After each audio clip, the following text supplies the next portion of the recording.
Hello and welcome back to the show. I'm here. How do you tell the story of the world's most traveled snack without traveling yourself? Welcome to this special episode about samosas, which will take us from New Delhi to Nairobi, from Trinidad to Toronto. We are bringing you the best of world cinema straight to your living room. But first, a disclaimer. Many of you have already sent us messages about who invented the samosa, where it originated, and what its history is. Well, our research tells us that no one person invented the samosa, nor do we know who did. Instead, it's an evolution, a beautiful example of cultural exchange between civilizations. That is the story of the samosa. Our first stop on this world tour of the samosa is the Old Silk Road, a network of routes connecting East and West Asia. Somewhere along these routes lived nomadic tribes who needed a snack that would last their journey, and thus began the story of the samosa. Today we'll refer to it as the ancestor of the samosa, a fried or baked pastry. They were usually stuffed with spiced meats or vegetables. Historian John Richards, who's written extensively about South Asian food, believes the ancestor of the samosa entered India via Central Asia. He calls the precursor sambusak, meaning triangular piece. Some historians believe it's derived from the Arabic word sambusak, which means pocket.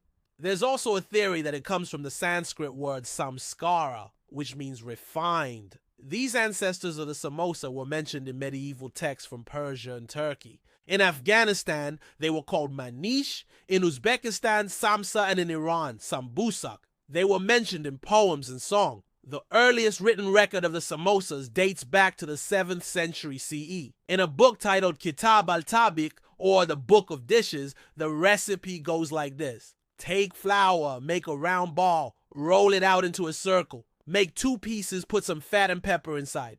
Close up the ends by wetting them with water. Fry them in oil until they're golden and crisp. Serve them hot. In the 13th century, the Delhi Sultanate was at the height of its power. Travelers and traders from Central Asia would come bearing gifts for the court, including recipes. The samosas were called sambusak in those days. Poets and chroniclers like Amir Khusrau and Ziauddin Barani mentioned them in their writings. It was said that the sambusak was served to royalty on golden plates, often stuffed with minced mutton, onions, nuts, and spices. But it was under the Mughals that the samosa became what we recognize today, thanks to the introduction of potatoes. The year is 1526. Babur, the first Mughal emperor, enters India. He brought with him recipes and ingredients from Central Asia, like carrots, cucumbers, melons, rice, and wheat. His grandson, Akbar, the third emperor, loved experimenting with food. Historians say he hosted feasts inviting 8 to 10 chefs from different regions to cook for his court. One of them was an Iranian chef called Abdul Latif, who adapted his country's pastries to Indian tastes. Under Mughal rule, food became a status symbol. Kitchens were experimental labs. Ingredients were traded, borrowed, and transformed. Exotic spices from the subcontinent found their way into Central Asian stews, and Indian cooking techniques made their way into Middle Eastern cuisine. A triangle born in the Middle East became the snack of the subcontinent. We now travel to the early 19th century when the samosa became the perfect tea time snack. But to understand this chapter of the samosa story, we need to meet a man. Enter Colonel William Cotton, a British Army officer stationed in India. He opened the first canteen to serve British soldiers, where he experimented with European dishes using Indian ingredients. Soon, other officers stationed in India learned about this canteen and started coming here. Food critic Lisa Serikat writes in her book Curry, A Tale of Cookery and Culture. For some years, Cotton's was the only place in Calcutta where a weary Englishman could get a good dinner. It became a popular haunt, but it was also at this time that Britain was making advances into India, fueled by the desire for spices, trade, and power. The British East India Company ruled much of India, and samosas were served to them in their bungalows.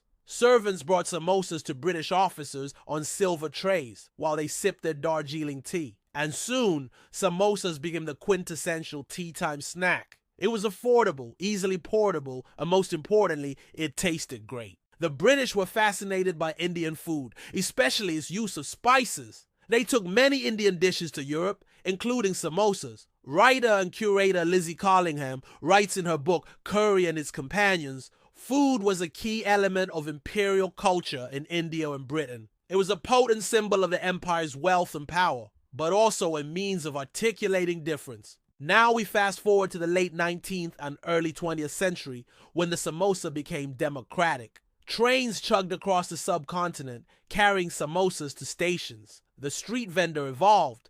Travel was no longer a luxury, and neither was the samosa. In fact, today, the Mumbai CST station is home to one of the city's oldest and biggest samosa sellers, Shankar Kadia. His shop opened in 1934, and he currently sells 1,000 samosas every day. The samosas are priced at rupees 250. He only uses potatoes and peas, never onions or chilies, because his regular customers are mostly office workers. But he does have a secret ingredient that gives his samosas a unique taste. We won't tell you what it is, though. His son Rajendra tells us it's a closely guarded secret.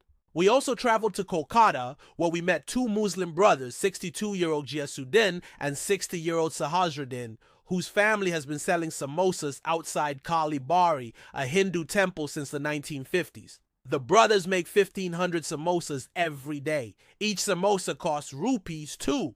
Their secret, they say, is in the maida, the flour, which they knead for hours to make the perfect pastry. And now we travel to a land far away from India. In the 19th century, laborers from India moved to East Africa, parts of Southeast Asia, and the Caribbean. They were called the Girmitiyas, indentured servants, who traveled far from home, and they took their traditions and tastes with them. Food historian Colleen Taylor Sen writes in her book, The Gastronomy of South Asia, samosas remained popular among Indo-Caribbeans, Indo-Africans, and Indo-Australians because of their convenient portability and inherent strength, which made it possible to transport them without breakage. In Kenya, the samosa became sambusa, which is made with a softer dough than the Indian samosa, often filled with beef or lentils. It's a tea-time snack eaten throughout the country. In Trinidad, you'll find spicy chutney to dip with it. In the United Kingdom, it's a curry house staple. And if you're lucky, you might spot them in the freezer section next to the fish fingers. In Canada, your local South Asian joint probably sells them for $1.25 each, hot and greasy in a brown paper bag. Wherever Indians went, the samosa adapted, changing shape, spice, or size, but always remaining familiar.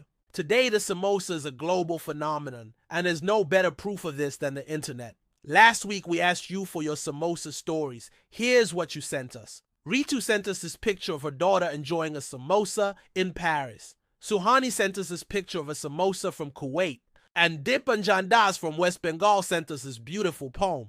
Alone I sit by the Ganges flow, thinking of home and my country's glow.